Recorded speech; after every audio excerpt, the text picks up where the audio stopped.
Êxodo, capítulo 19. Vamos ler vários versículos da Bíblia agora. Assim que vamos ir vendo várias passagens.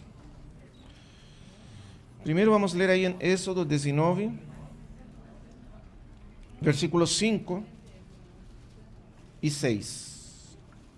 Versículos 5 e 6.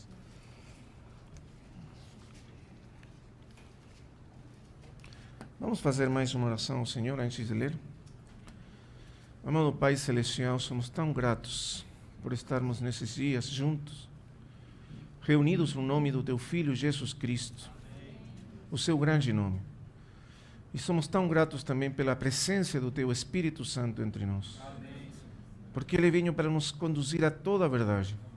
Porque Ele veio para abrir os nossos olhos para toda a verdade.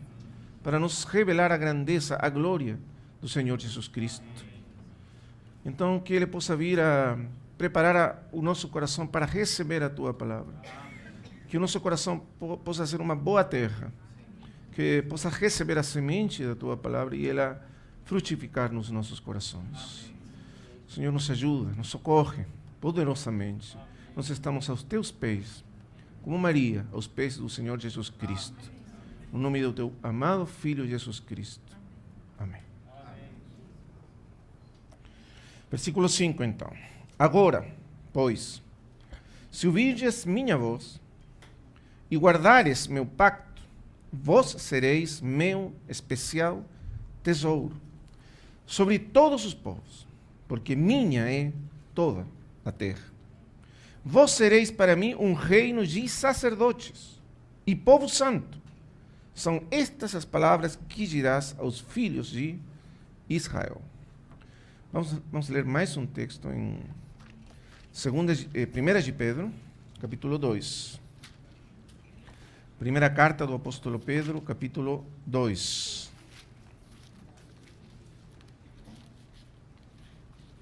Vamos ler nos versículos 5 primeiro e depois o versículo 9.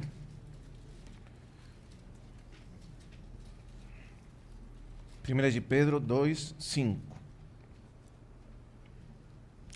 Vós também, como pedras vivas, sede edificados como casa espiritual e sacerdócio santo, para oferecer sacrifícios espirituais aceitáveis a Deus por meio de Jesus Cristo. Depois o versículo 9. Mas vós sois linhagem escolhida, santo sacerdócio real, nação santa, povo adquirido para que anuncieis as virtudes daquele que vos chamou das trevas para sua maravilhosa luz. Agora vamos ler alguns versículos no livro de Apocalipse. Primeiro, Apocalipse, capítulo 1. Vamos ler o versículo 5 e 6. Apocalipse 1, 5 e 6.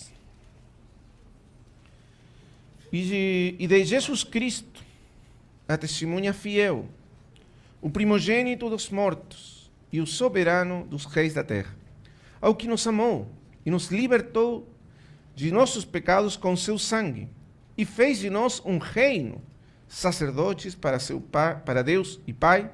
A ele sejam a glória e o domínio pelos séculos dos séculos. Amém. Capítulo 5, versículo 9. Apocalipse 5, 9. E entoavam um cântico novo, dizendo: digno és de tomar o livro e de abrir os seus selos, porque foste imolado e com teu sangue nos compraste para Deus de toda linhagem, língua, povo e nação. E versículo 10. E para nosso Deus os fizestes reis e sacerdotes, e reinarão sobre a terra. Capítulo 7. Capítulo 7.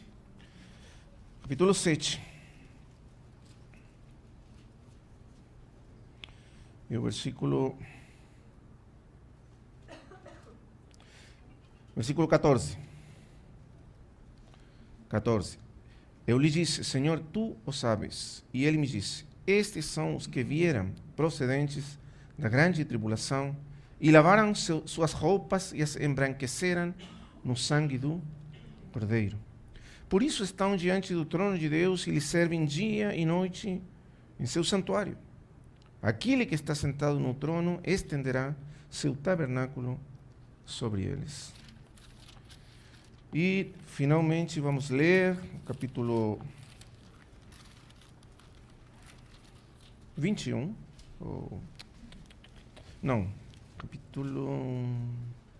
Peraí.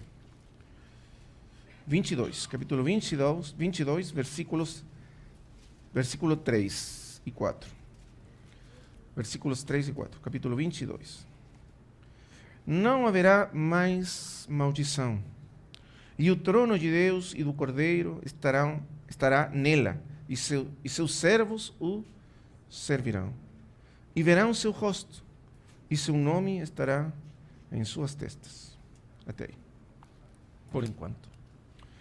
Irmãos amados, os irmãos com certeza já perceberam que o assunto comum a todos esses versículos que nós limos é a questão do sacerdócio. Todos esses versículos nos falam sobre o sacerdócio. Alguns deles de uma maneira indireta, e a gente precisa olhar mais um pouco para a língua grega para entender qual é a relação entre esses versículos, mas todos eles, falando assim, de modo geral, todos eles nos falam sobre o sacerdócio. A segunda coisa que nós observamos é que o sacerdócio está intimamente ligado com o serviço. Quer dizer, o sacerdócio é a forma em que é expressado, de maneira, vamos dizer assim, de maneira suprema, o nosso serviço a Deus.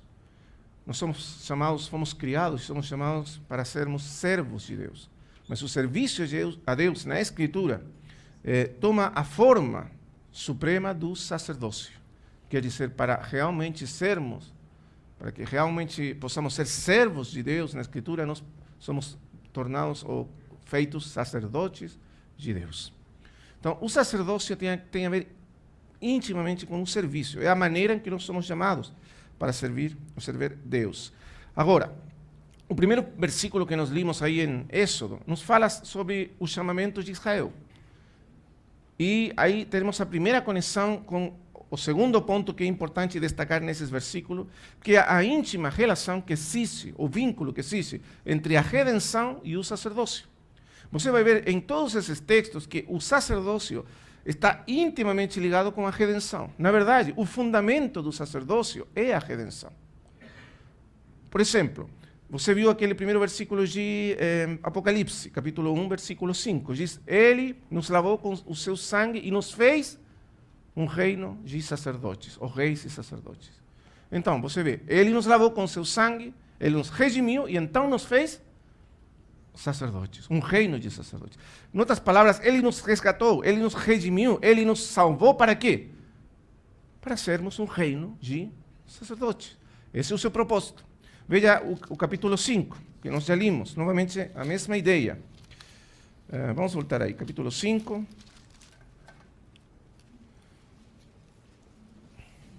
Versículo 9, porque, a segunda parte, porque fosse imolado o Cordeiro, o Senhor Jesus Cristo, e com teu sangue nos compraste para Deus, de toda linhagem, língua, povo e...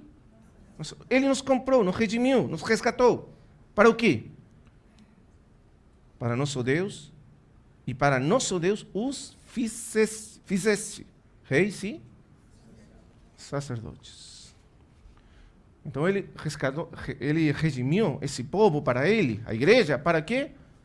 Para os fazer reis e sacerdotes. Agora o capítulo 7, que nós já limos. Novamente vamos observar essa mesma relação. Veja, capítulo 7, versículo 14, a última parte. E lavaram suas roupas e as embranqueceram no sangue do Cordeiro. Novamente, a redenção. E logo, por isso, essa é a consequência, porque eles foram redimidos por Deus, lavados pelo sangue do Cordeiro, pelo sacrifício do Senhor, então por isso estão diante do trono de Deus. Para fazer o quê? Para servir Deus. Para serem sacerdotes de Deus. Como sabemos isso? Veja. E lhe servem dia e noite